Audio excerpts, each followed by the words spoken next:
See, yesterday we have seen the ability of a Brewster plate to replace a dichroic mirror in the operation of an optically pumped gas laser to provide much reliable performance of such a laser when pumped by another laser.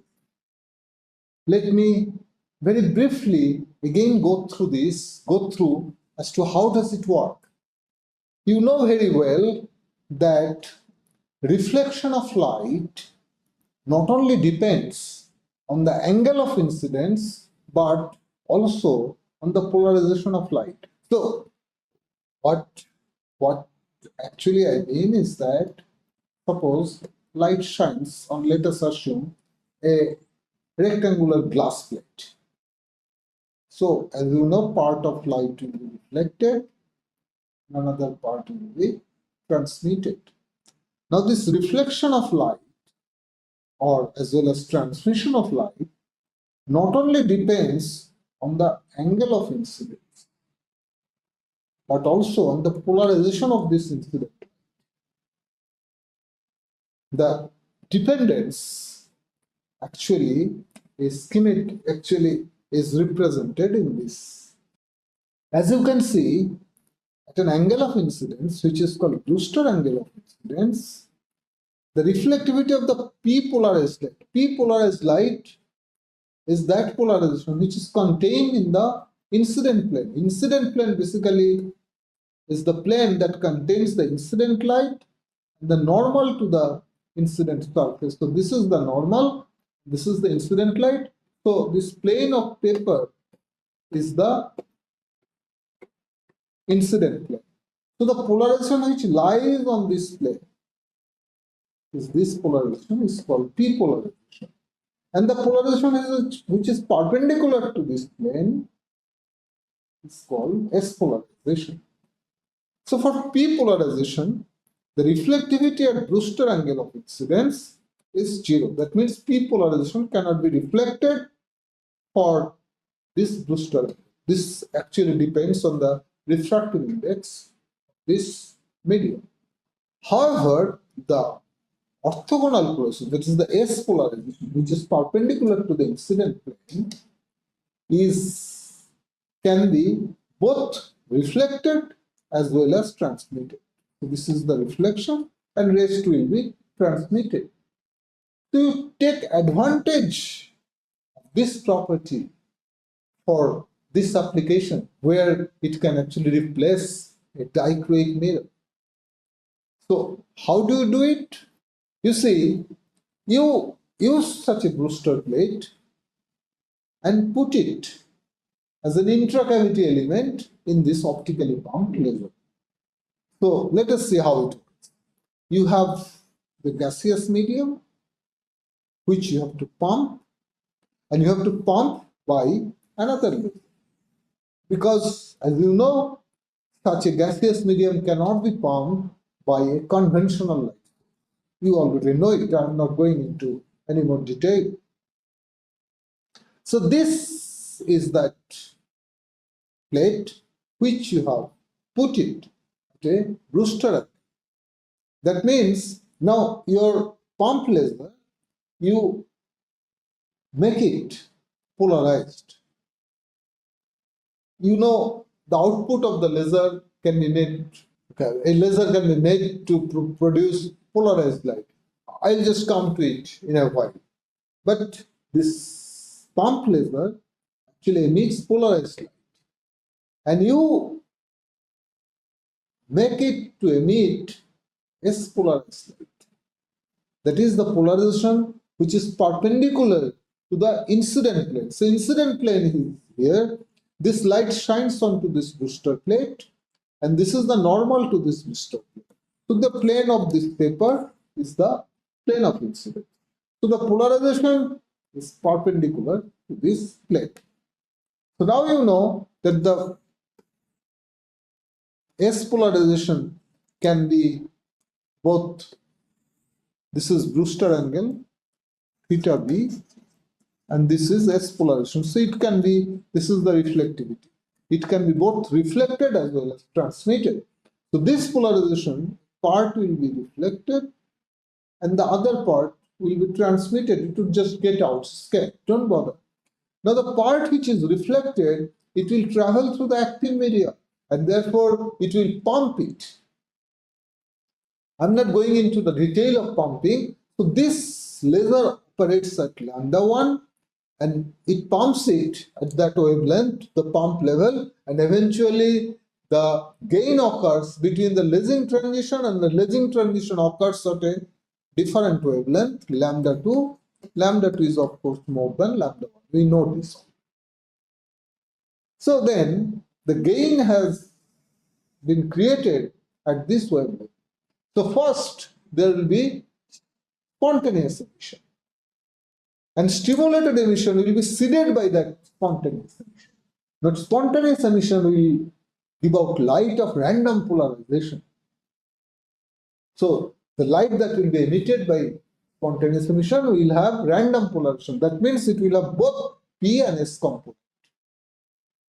Now, stimulated emission, which is triggered by this random light, also initially would produce light at that random polarization. That means this will have both the polarization, that is the S polarization. So stimulated emission, which is triggered by this randomly polarized light, will also in the beginning produce light with random polarization. That means it will have both the S polarization as well as P polarization. Now, as this light shines onto this Brewster plate at Brewster angle, therefore the S polarization, a part will be reflected and rest will be transmitted, while the P polarization will be totally transmitted because it cannot undergo any reflection at the Brewster angle. And this light, when it returns back to after experiencing reflection on this output mirror, when it returns back to this Brewster plate, again part of this S polarized light will be reflected. However, the P polarized light will be totally transmitted. So soon the light that will build up inside the cavity will be enriched in P polarization, and in no time S polarization will practically disappear because the stimulated emission rate is proportional to the number of photons present and on its polarization. Therefore, this will eventually lays on P polarized light and S polarized light will simply disappear. Such is the power of stimulated emission. Actually, there would be hardly any loss of power on S polarization. So this is how this Brewster plate works, and it can actually replace a dichroic mirror, and its optical damage threshold is very high because it hasn't got any dielectric coating like dichroic mirror, which has special dielectric coating. All right, so having studied the various way a laser can be optically pumped, both pulsed and continuous laser, let us now turn our attention to electrical pumping. So we next study the pumping of a laser, both continuous and pulsed, electrically.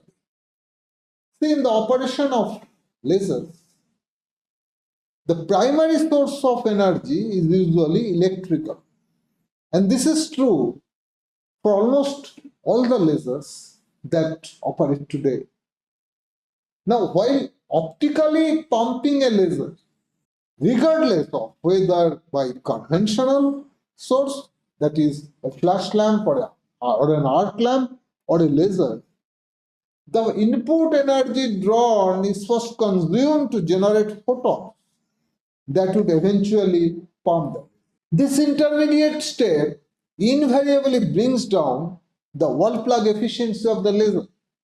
Because you see, if you have a laser, this is the gaseous, this is the medium, lasing medium. which we'll have to pump optically. That means with light. You produce this light by, say, a flash lamp or an arc lamp. Flash or arc lamp, or even by another laser. So, how they produce this light? As you know, it draws electrical power from the line, and you actually you use a gas, put an electrical discharge, and this electrical energy then is converted into light energy, and then you pump this lasing medium by that. However, this intermediate step invariably brings down the wall plug efficiency of the laser.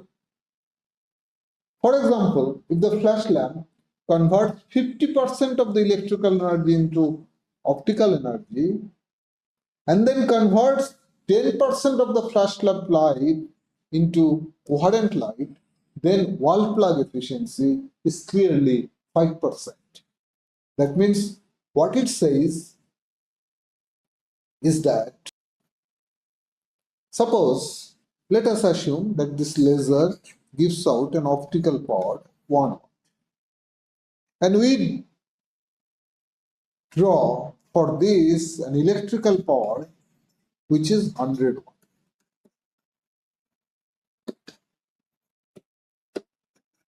Electrical power. And this, from this 100 watt electrical power, the flash lamp produces 50 watt light. So this is actually wastage. So if we can remove this intermediate step and pump it directly, this lasing medium, by this electrical power, this intermediate step is essentially wasting energy. That's what we say here. This intermediate step invariably brings down the wall plug efficiency of the laser. If the laser can instead be pumped directly by an electrical energy drawn from the line, then the intermediate step is dispensed with. This will cause a major boost to the energy conversion ability of the laser. So why should a laser be pumped by a flash lamp or another laser in the first place? Well, there are some limitations of electrical pumping. What are they? You see, electrical pumping basically relies on the transfer of the electron's kinetic energy into the lasing medium through collisions with its constituents, atoms, molecules, or ions. To understand this, let us once again take a look into the operation of a fluorescent light source. How it works? In a fluorescent light source, you have a discharge tube.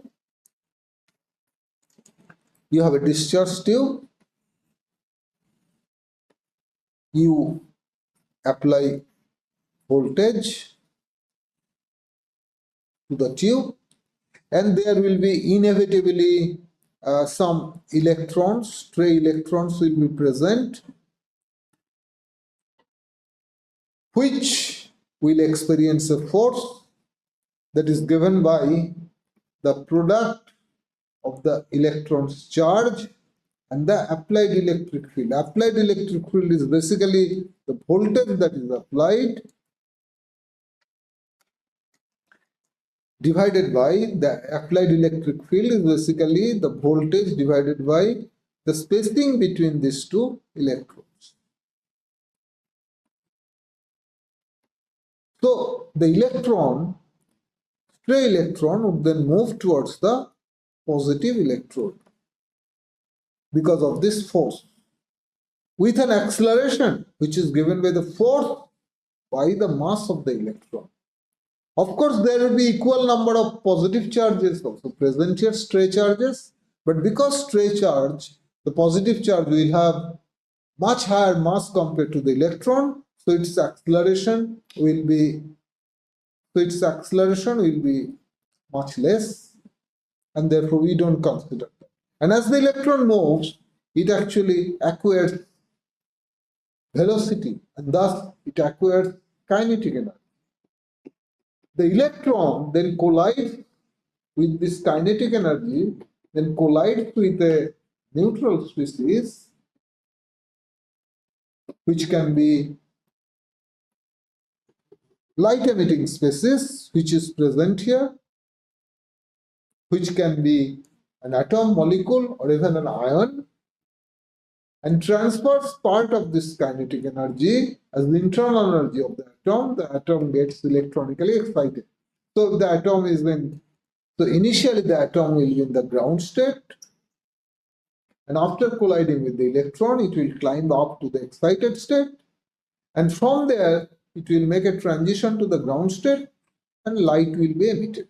So this is how the electrical energy is translated into light energy. First, the electrical energy gets converted as the kinetic energy of the electron. Then through such collision, the electron's kinetic energy is transferred as the internal energy of the light emitting species, and then this internal energy eventually is realized as light energy.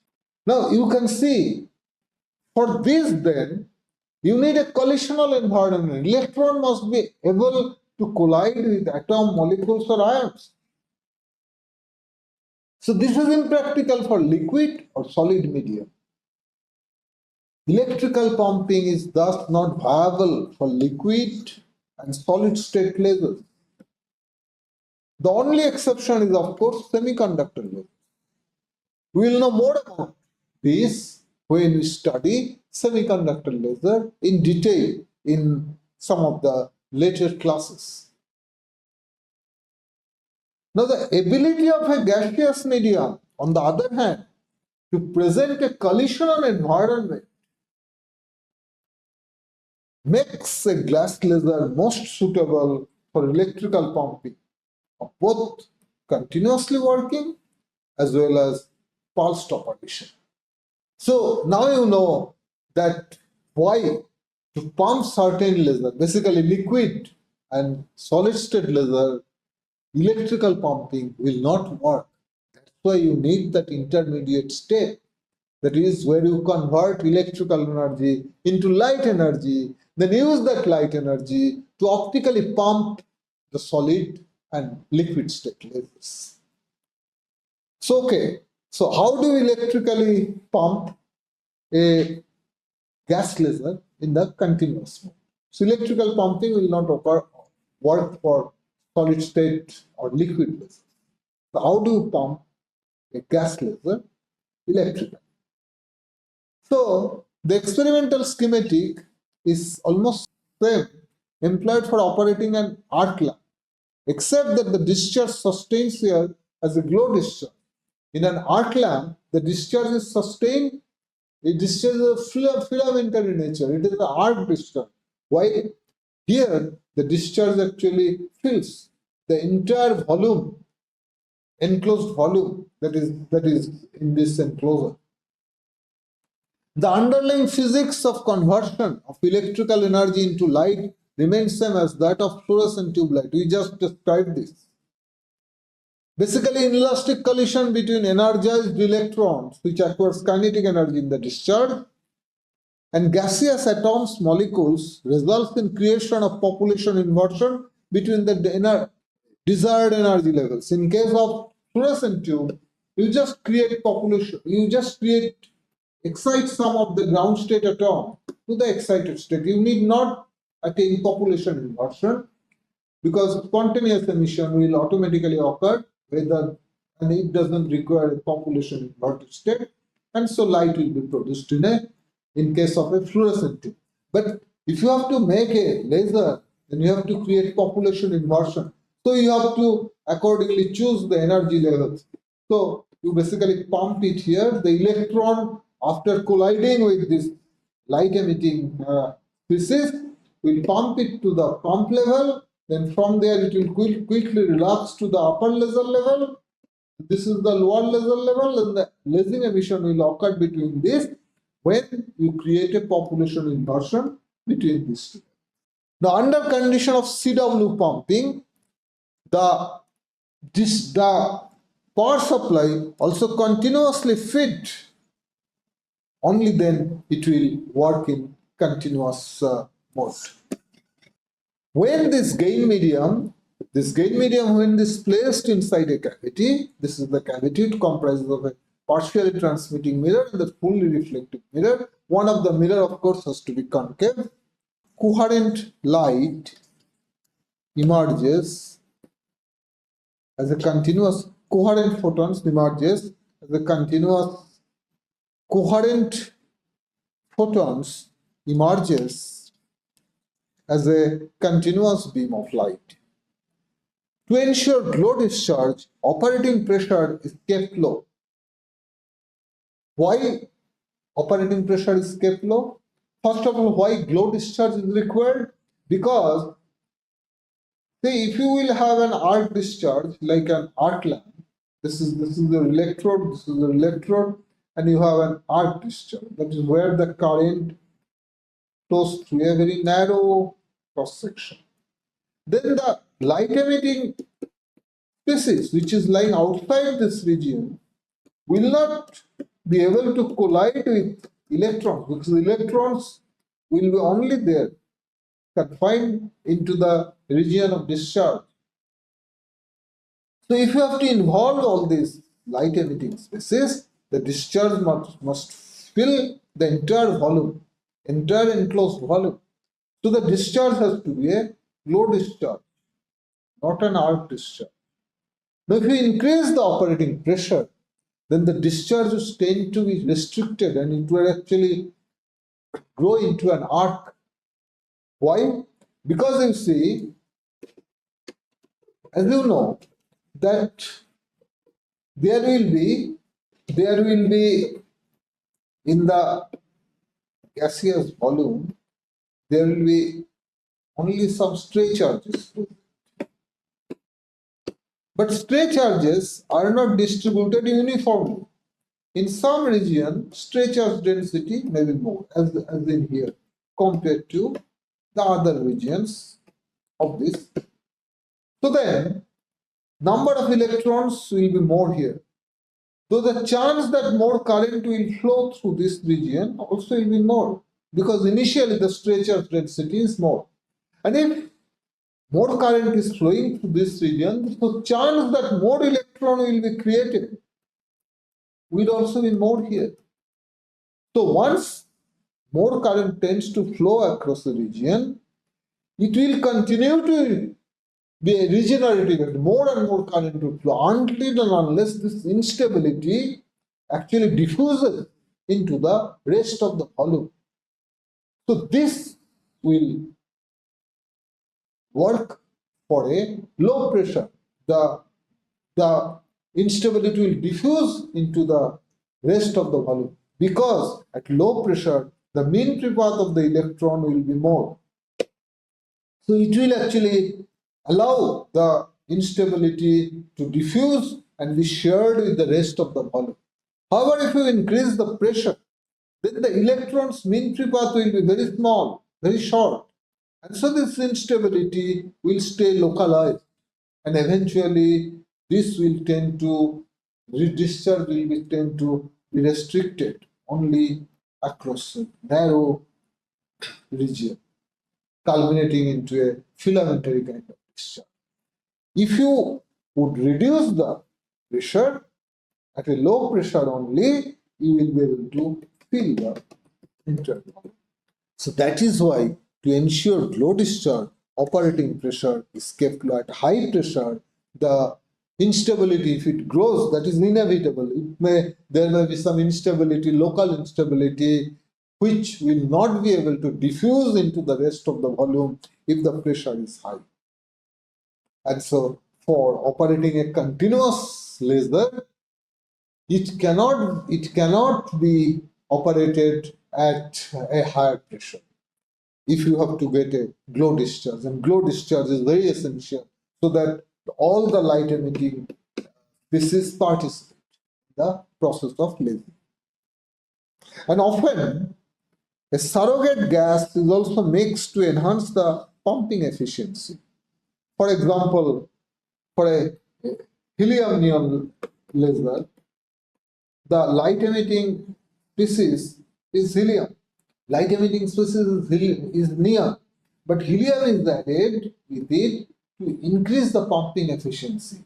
Or for that matter, for the CO2 laser, the light emitting species is of course CO2 molecule, but nitrogen and helium is also added at very large quantity to enhance the efficiency of pumping and to enhance the operating efficiency of laser. These will be discussed in detail when we study the individual lasers like helium neon laser or carbon dioxide laser in more detail in some of the future lectures.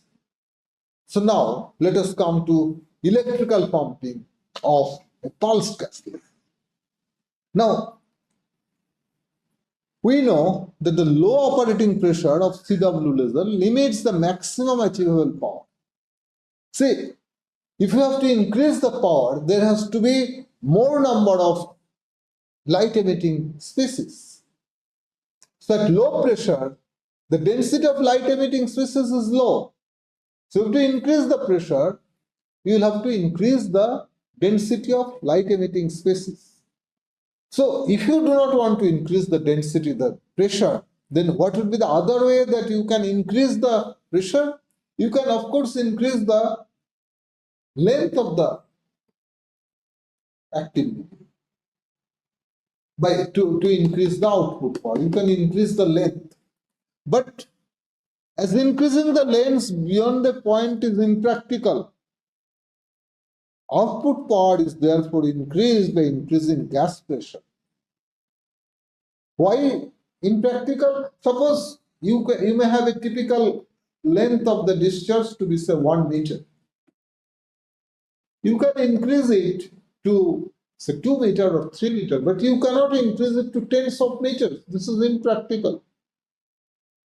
But you can easily increase the pressure. If the laser is operating at the 10 torr pressure, you can make it say 100 torr pressure. But there are a lot of hurdles if you increase the pressure. What are they? The challenges of high pressure operation. At high pressure, as you have seen, pulsed operation as CW in pulsed operation is mandatory, as continuous operation as obtaining glow discharge in continuous operation is not possible. And then there is another serious problem. Suppose this for longitudinal discharge, suppose it breaks, you have to apply a voltage to break this gap. This is called breakdown voltage. So if you operate at say 10 torr pressure, typical operating pressure of a CW laser, low pressure CW laser, say breaks at a voltage of 10 kV. That means if you apply 10 kV, then this gap will break. This is ground and you apply 10 kV. So this gap may break. Now if you increase the pressure to say 100 torr, the breakdown voltage may be 100 kV. Now generating and applying 100 kV is very difficult to maintain such high voltage. There are many other associated problems. And if you increase the pressure further, breakdown voltage will be enormously high. So what is the solution? Solution is transverse discharge between specially contour electrodes. As you can see here, in this case, the electrodes have been placed transversely. And the electrodes are actually very well profiled, because if there is any sharp edges on the electrode, at that region field will be enhanced. So electron will experience more force there, and therefore there will be again a local instability. That is why the electrodes are very well controlled, very well specially controlled. They are called uniform field electrode. That means the field over the entire length of the electrode will remain same, uniform. And then rapid discharge to prevent glow to arc transition. Even if a discharge begins at glow mode, within glow mode means it fills the entire volume within a short time, which is inversely proportional to the pressure. Higher is the pressure, this glow to arc transition time is shorter. So depending on the pressure, you will have to ensure that the discharge, entire energy is pumped within the discharge within the glow to arc transition time. Otherwise, the discharge will arc and your lasing will perform with very poor efficiency if it at all lases. So then how we will make it work? Of course, you will charge a condenser first to the appropriate voltage. When the condenser is charged to the required voltage, high voltage, high current switch closes, and this will allow the condenser to discharge its energy into the inter-electrode volume. And you have to take a lot of special care to ensure that condenser discharges within a time which is less than glow to arc transition time. So the laser performs very efficiently, the discharge stays as a glow discharge, so that the entire volume and all the light emitting species present there, they can participate in the lasing process. The best example of pulsed gas laser is carbon dioxide laser, which can easily emit tens of megawatt of power over several hundreds of nanoseconds, compared to just tens of watt for a conventional CWCO2 laser. But this, I'm only giving you some very brief exposure to this. You will learn much more on this when you study a carbon dioxide laser in detail in one of the some of the future classes. Okay, I will end my lecture today.